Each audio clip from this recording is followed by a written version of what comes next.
Well, welcome to this week's episode number 31 of Lifts.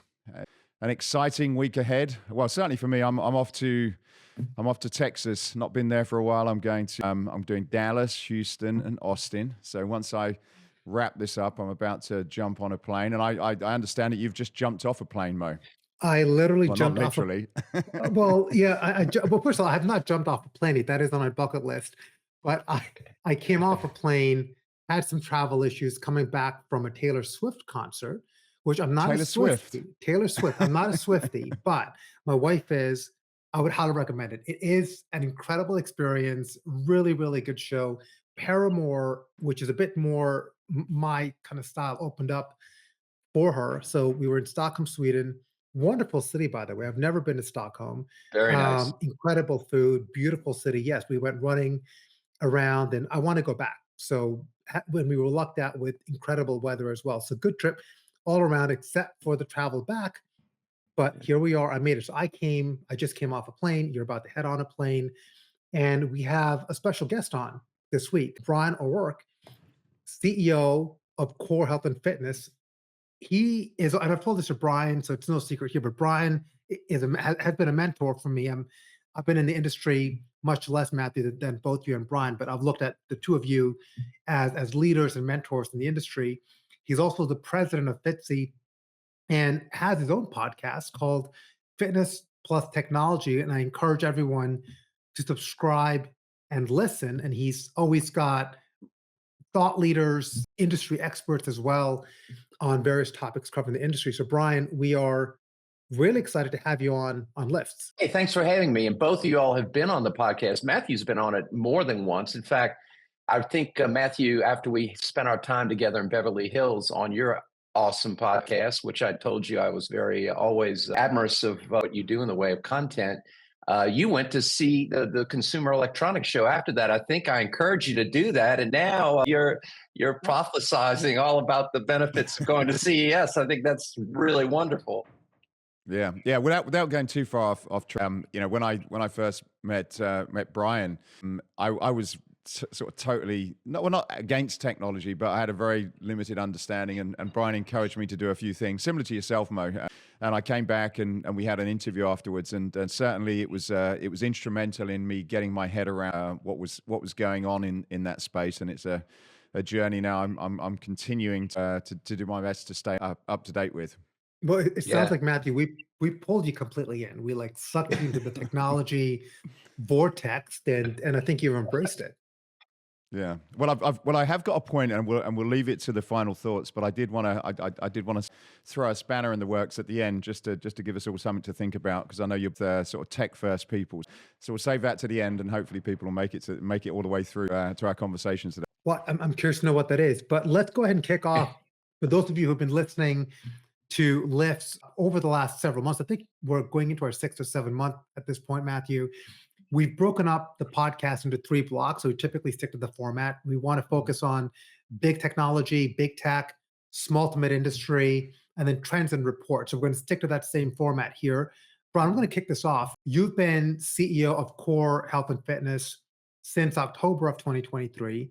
I know you've been a long-time advisor to Core for many years. You've been a leader in the industry. And we've been talking about this as a theme on the podcast for the last several months. I think even going as far back as last year, there's a lot of volatility, right? People, I think, tend to think that the industry is stabilized and it's kind of business as usual.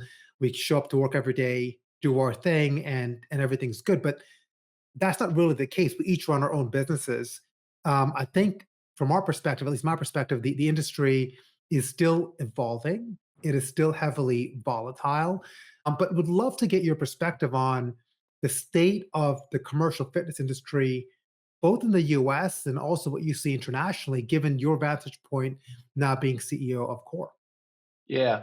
Well, thanks again, guys, for having me on. Great honor to be here, and all big fans of both of you. So, relative to that point, they're both, near-term dynamics and macro dynamics. You can see, for example, in the near term, you see Starbucks reporting declines in revenues. You see McDonald's suffering for declines. So you see consumer goods coming under pressure. And in the United States, which economy here has been robust by comparison to other parts of the world, there's a softening in the consumer dynamic that is not unexpected, honestly. Pricing has come up on the consumer in the last few years because of inflation, and there's pressure. You've seen, Planet Fitness's stock since the beginning of the year is down double digits. Basic Fit out of Europe, its stock, I think it's highly undervalued right now. So, in the near term, I see some economic pressures. And of course, as you all have reported, I think, and shared the post on, you see Planet now taking pricing up. You see different, near-term economic dynamics that are impacting the business. At the same time, you see Equinox obtaining a refinancing. You see, Basic Fit acquiring RSG's clubs out of Spain. There's a lot of, so in the near term, I think we're seeing a softening of demand in the general economy. In the long term, though, the mega trends are still very real for the industry space globally. As I was showing you before, of course, this fantastic report from Europe Active, shows membership in Europe is up over last year. There are shifts regarding at-home versus in-club usage from the Deloitte report that are reflected. So I still think the macro trends for the industry space are still very good. With the Ozempic trends, you see a lot of different dynamics here. So I'm very bullish on the macro, but I'm cautionary on the near term because of economic dynamics globally, with the war and different interest rates and different issues that are facing the economy right now. You touched on, Bryan, the international side. You referenced Basic Fit and some of the things that are going on there. Just because we tend to focus a little bit more on the US on the podcast, and I want to make sure that representing all of the markets. Certainly, I got my views on what's happening in Europe. But what other thoughts have you got on the Europe or the EMEA region in general? Are you still seeing that a lot of the impacts of the war over there are having, providing additional pressures for people that are in that market? Or is there anything else that you've seen that, as within your role at Core that's worth mentioning, or that people may not have sort of figured out quite yet? Yeah, so EMEA obviously is a very hotbed. You've seen the active event recently. There's a lot of activity around there, both in lodging and in commercial fitness, as you all, you've been there, so I don't have to tell you, I've seen your content. So that's a very golden era right there. India as well. You can see, especially India, the Middle East. Europe is soft. The economy overall is soft. I think that's why you have some headwinds there that are playing. And it's funny when you talk about Europe and then you juxtapose Europe, for example, with the United States. And I was having a conversation yesterday with a pretty prominent operator out of APAC. And, the general thing we were talking about is, you look at the reporting on the US and what's going on here. Europe, generally speaking, when you look at a Basic Fit in particular, in my opinion, and you look at Gym Group, you look at Pure, these companies have been facing labor pressure for a far longer time than U.S. operators. The way these clubs are operated is far leaner and more efficient in many regards than U.S. operators go. So we were talking about that because when you look at headwinds, and again, you're looking at near term versus long term. I think I think a lot of the things we've seen in Europe because of long term fundamental cost structure changes. So price of investment, cost of labor. When you juxtapose Europe and the United States, I think you're going to see a lot of things that are happening in Europe, a la Basic Fit, that have been around for a while, matriculating into the US market and the way people operate their businesses from a macro perspective, because pricing power still doesn't really exist. And it's going to be very interesting to see what happens with Planet, with their pricing changes that they're going to institute. And we've also seen other outside the industry changes, such as financing and increase in interest rates, really changed the model. I know, Bryan, you and I think a few months ago talked about the impact of not having cheap or accessible money, how that has changed financing. I think for a lot of our audience, it's something they don't typically think about. And given that you are in the equipment space where a lot of the equipment is financed, what impact does the rise in interest rates for long-term financing have for new store openings? Yeah, so there's a modicum of different impacts from that. One is where you have private equity, in investments on the operator side that maybe purchased chains for multiples in the double digits. And now when you see cost of capital raise, what's going to happen generally is you're going to see a decline in valuations.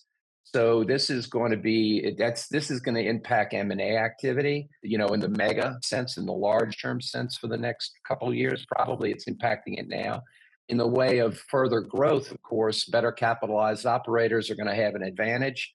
And for what I just mentioned before with the impact on valuations, I think we're going to see a couple of mega deals that are going to happen in the next year or two. I think that's a very real thing. I think that the potential for cross-border competition, especially with Pure coming into the U.S., I think that you're going to see consolidation. I mean, look at what happened with Rourke Capital and OTF and Anytime. I think when you start looking at ratcheting out costs, when you get to scale, I think the potential for consolidation becomes even more robust. I've got a selfish question, Brian, on the equipment manufacturer side. Like, we talk a lot about what's happening on the club side, but consolidation is happening in the clubs. We know, looking at what's happening with the likes of Peloton, even though that's kind of more consumer, they do have a footprint in the commercial side technically. Yeah. What are you seeing, or what are your thoughts on what's happening there? Is there going to be more consolidation? Is there going to be more fragmentation as different players come in, like sort of the e-gyms of the world and the speed that we had on last week? How are you assessing that space? Probably not as the president of Core, but maybe as an independent person that's got an eye on business in general. Well, look, I think for the same reasons that we were talking about, or I mentioned just a moment ago regarding clubs and cost of capital and consolidation, I think those dynamics might be at play in the supplier side as well, because you look at scale, you look at what the cost structures are for many of these companies. I think that you're going to see the potential for further consolidation on the supplier side. There will always be innovators. Great respect to eGym. We're partnered with eGym. We integrate with their systems. I think there will always be, like your fine company Escape, there will always be players that do unique things in the market. But when you're talking about delivering, for example, a cross-border consolidated operator that might have a footprint in the US, Europe, and APAC, for example, having a large supplier that can actually service an account like that requires huge scale. And when you're talking about making, in a world where there's cost pressures are increasing, people are going to look to ratchet cost out of their supply chain and their operating models. So I think that the potential for consolidation in this space is pretty high. So you touched on a couple of things here, one of which I want to come back to regarding the scale of suppliers and why it's more difficult for smaller suppliers to come in and have significance in the market. Before we do that, talking about mergers and acquisitions, we just had some breaking news happen today where Exponential is now divesting from Row House. So Exponential Fitness had Anthony step down, who's their CEO, about, I think on Friday, I believe. We're recording this on Tuesday. And this morning, they are now divesting from Row House. This is the volatility that we're talking about. There's a lot of changes, a lot of movement happening. How do you plan for changes that are happening? Because as a supplier, right? Actually, all three of us are suppliers in the category. We form relationships, thinking of having these longer-term relationships with brands, yet we have to consider some of the volatility that is also in the industry. How do you deal with things like this? I mean, I don't think Core supplies anything to Row House at the moment. I could be wrong. I know you do work with Exponential. Yeah. But how do you manage that? Well, look, I mean, you focus on what you can control. If Matthew remembers when we had our first interview and he talked to me about technology, I said, well, the real thing to talk about is trust. I mean, I think what you have to do is stay focused on, doing what you say you're going to do and building trust. I mean, you can't really control what happens as things change. All you can do is get better and get more focused on doing what you do. And, the same time, as you're kind of implying, I think you have to be just aware that, there are things that are going to happen, and, after coming through what we have in the last couple of years, it's not unexpected. And given the dynamics at play, I think we're going to see more of these kind of things occur, whether it's a divestiture, a merger, something you're going to see, I think, a series of these things in the coming year or two, as I mentioned in a few minutes ago. I think that's just the environment we're in right now. Yeah, I think, look, you brought up some really good points. One around downward pressure on pricing. When you're looking at, these consolidations happening, we talk a lot about Orange Theory Fitness rather and Anytime Fitness and how their shared services model will probably have some downward pricing pressure on vendors. And we'll probably see that coming soon.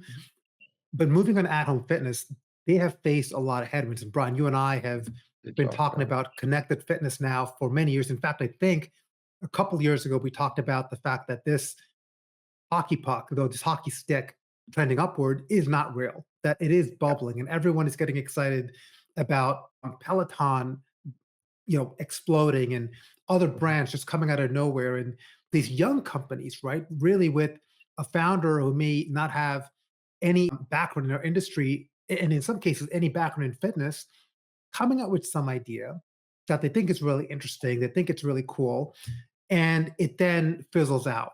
What do you think the state of at-home fitness is in our industry? I mean, at-home fitness has been around since the time of the Greeks. This is People have been training at home for a long time, but at the same time, the community, the fabric of that comes with working out with other people is incredibly strong.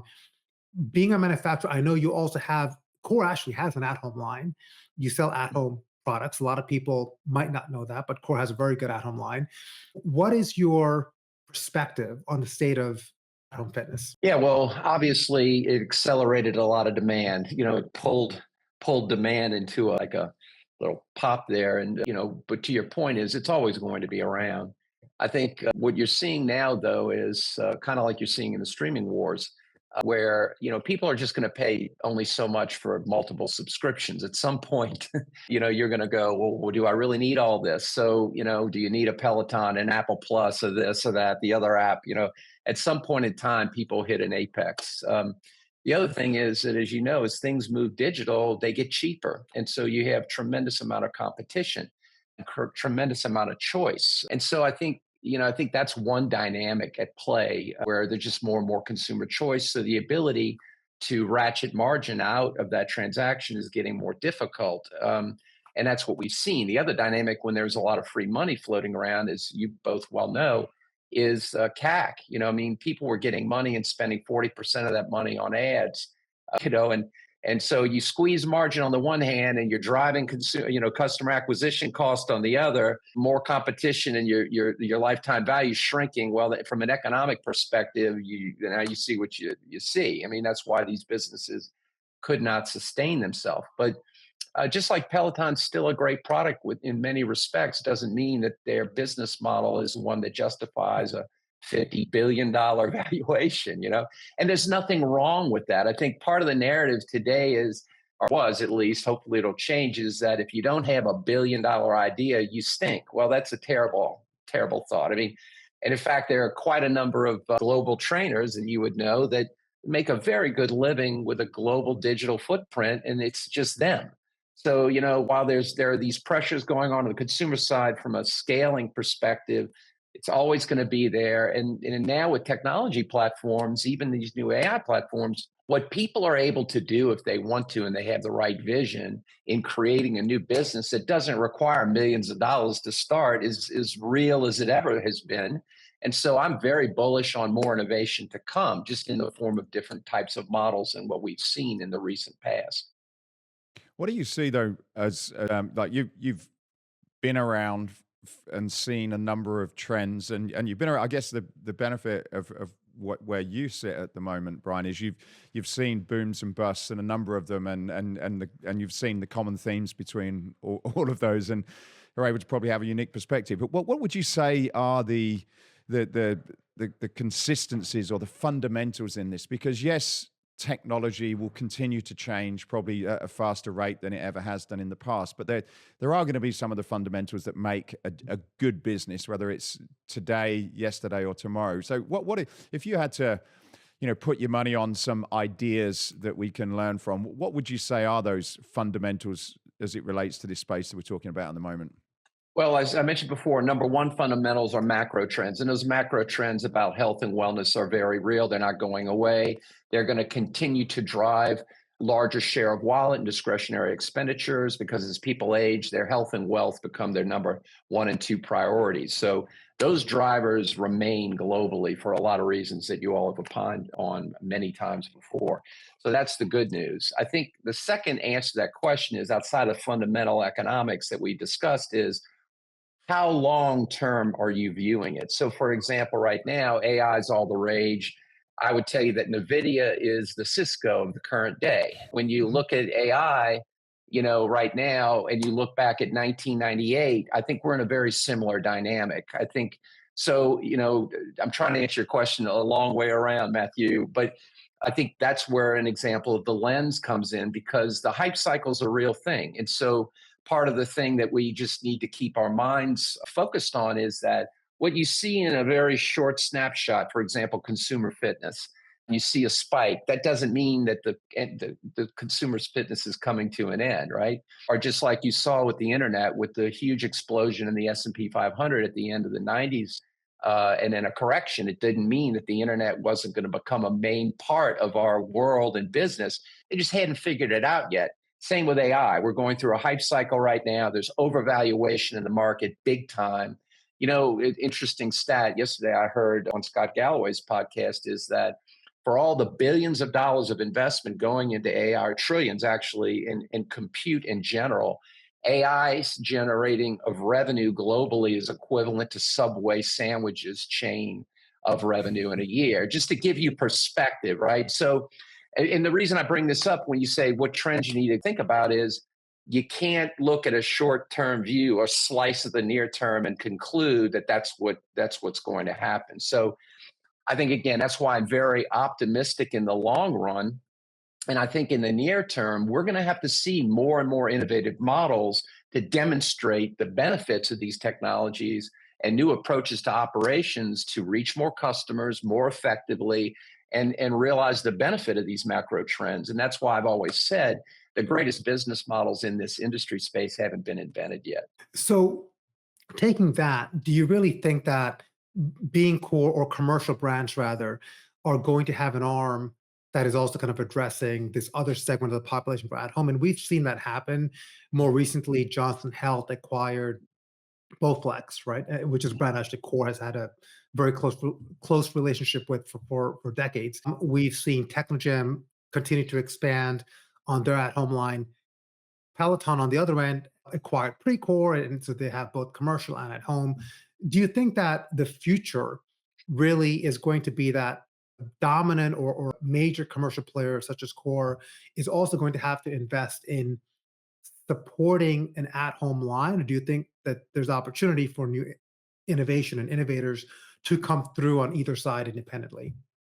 Yeah, I think there's opportunity independently. I think, it's the question, the answer to the question is what business model do you want to run? What business are you in? And I think that there's some inherent channel conflicts that you have to be aware of in certain cases. I mean, if I am supporting Crunch Fitness or EOS or, Everlast, which are all our key customers, just a few of them, if we are out there selling the hell out of direct to consumer in their backyard, that's going to be an issue at some point. So, we're very mindful at Core about what business we want to be in. Do I think that, Techno, hats off to Techno and their work on consumer, and that's their business strategy. And, different people are going to, assess how to best compete. So I can see brands like Techno doing consumer and clubs, and I could see other brands saying we're going to stay in consumer, and I could see other brands saying we're just going to focus on supporting our customers in the market in a B2B sense. So I think different people will compete in different ways, and each of those models will, bring with it various challenges. And just moving on, we have a new report that we got from ukactive, the ukactive quarterly consumer engagement survey. And from what I understand, they're going to continue doing this, Matthew, every quarter. So we'd love to start speaking more about this. I'm just pulling out some interesting tidbits or key takeaways from this extensive report, and you all can. I think the report's available for purchase. We will include a link in the podcast.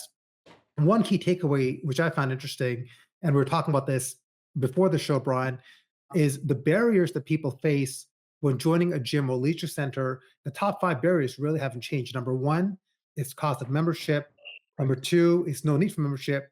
Three is not interested. Four is that they feel uncomfortable. And five, they don't have confidence to join a gym.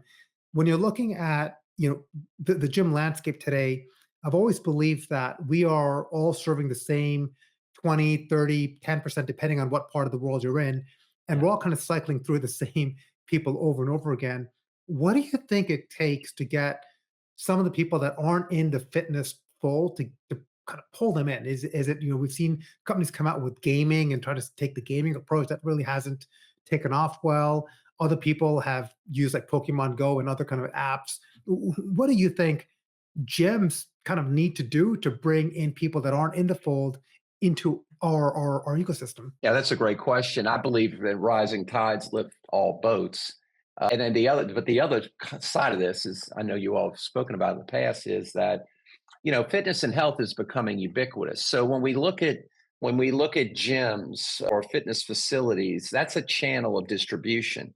As Matthew showed in his recent review of the Fontainebleau, I think it was the Las Vegas property that you were at. That's a great example. That's not a classic commercial gym, but it's in a hotel and it looks pretty good to me. So, one aspect of this is we're getting more and more available service models in different platforms that aren't part of traditional commercial fitness, just like consumer. So I think that's a dynamic. So when to answer your question specifically, and I'm putting my response in context, I think that number one is creating those models that we haven't invented yet, that I alluded to before, that are going to figure out better and better ways to remove barriers to entry with the things that were brought up, which haven't changed much in decades, right? Intimidation, price, location, those always have been the driver. So, in the belief that rising tides lift all boats, it's just going to be a function of getting more people active wherever they're getting active. And the idea that then they're going to be more inclined to join a commercial gym, especially when you have so many options today, that's going to go up. It's just like thinking that digital fitness could be touted as the gateway drug for gym memberships. I think as people nibble along the snack tray of different fitness options, commercial fitness will continue to be a choice they can make. And then it's up to us to do a better job of removing those barriers to make it easy for them to make a choice to belong to a commercial club of some type as one of their options on that menu. Final thoughts, Mo. I think we're just about up time. So it's been very interesting. I love having Bryan on because he always gives me lots of things to think about, and I'm sort of scribbling notes down as he talks. I've been taking notes as well. Even about the word matriculating, and I'm going to have to ask you to explain what that is as well. Oh God, I've never heard. No, that's probably a fake word. well, Bryan, it's been really good to have you. I think one of my key takeaways is, and the UK Active Report also has a section on key learnings. Yeah. We are seeing a shift in consumer behavior, and this volatility, I believe, is a lot about the industry adjusting to the shift in consumer behavior. So, for example, the top 5 key learnings, as from this UK Active Report, are 1, to improve or maintain physical strength and fitness; 2, to improve mental health and well-being; 3, improving physical appearance; 4, to improve overall confidence; and 5, to improve sleep quality. If we were to do the same survey, I think a decade ago, physical appearance or weight loss might have been number 1. So I think we're seeing a shift in that, and a lot of this changes in demand, changes to our product, changes in the offering is a result of the shift in consumer behavior. So I think my key takeaway is, as an industry, we're still trying to find what that right balance is. Whether we talked a lot about commercial and at home, and whether the same company should be involved in all these different areas. I still think we're trying to understand that and really what the place of our industry is in wellness right now. But Matthew, how about you?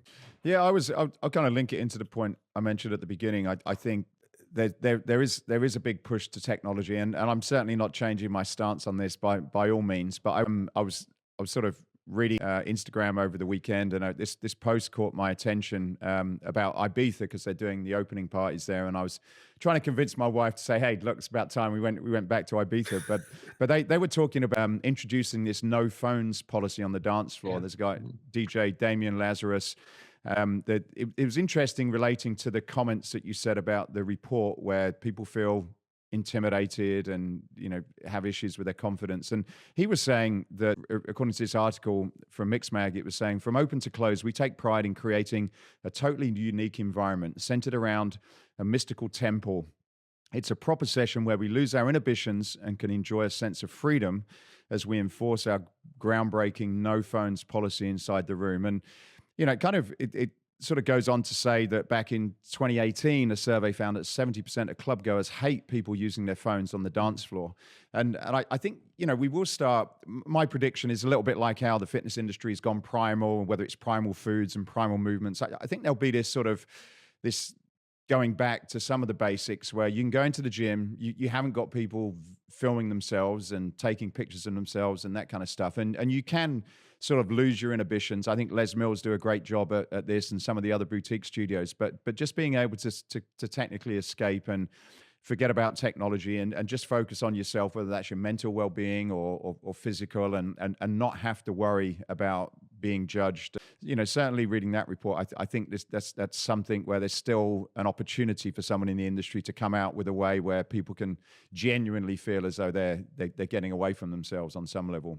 Yeah, that would be a good example of innovation. And I think that's, different people or different operators or different business models are going to operate in ways that make most sense to them. And I think every time we see these shifts going on, as you all know very well, there's opportunity. And so when I say the greatest business models haven't been invented yet, I think that's the context of it. Is it's one of the points you just made, is that I think you're going to see different models figure out how to touch on those points and use it as a competitive advantage in the market. Well, Bryan, thank you very much for joining Mo and myself today on the Lifts podcast. We appreciate everything you do, and you sharing your various posts and podcasts, and continuing to educate the industry. So thanks for joining us today. Thank you for everybody for listening.